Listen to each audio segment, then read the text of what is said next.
আমরা অনন্তকাল জারি করলাম, এটা তো একটা স্বাভাবিক বিষয়। কি জানি কি হয়েছে, না কিছুই হয় নাই। ওয়াবিন কাবরা তিনি বললেন ইন্নুকসুর সালাত আলাইকা ফাঁকা মাদুল্লাহ সালাতি রাসূলুল্লাহ সাল্লাল্লাহু আলাইহি ওয়াসাল্লাম, আমি আপনার প্রতি সালাত পেশ করতে কতক্ষণ করবো? মাস এইটা আপনি যতক্ষণ পারেন, আর 4 ভাগের 1 ভাগ 6 ঘন্টা, আর নিসফা আর 12 ঘন্টা, সুলুসাইন 16 ঘন্টা। এরপর বললেন মাসে ফাইন জিদ্দা ফখরুল্লাহ, আরো বেশি করতে হলে আরো ভালো হয়। আজুল সালাতে কুল্লা রাসূলুল্লাহ সাল্লাল্লাহু আলাইহি ওয়াসাল্লাম,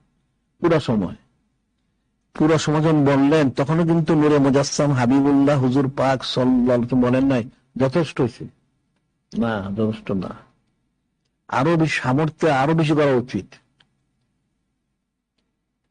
আরো বেশি করা উচিত। কত করবে? সামর্থ্য অনুযায়ী। তাইলে হায়াতে করতে হবে, কবরে করতে, মৃত্যু সময় করতে হবে, কবরে করতে হবে, হাসরে নসরে মিজানে পুজো জান্নাতে গিয়েও করতে হবে, অনন্তকাল করতে হবে, খালি জমিনেই না, সব জায়গায় করতে হবে।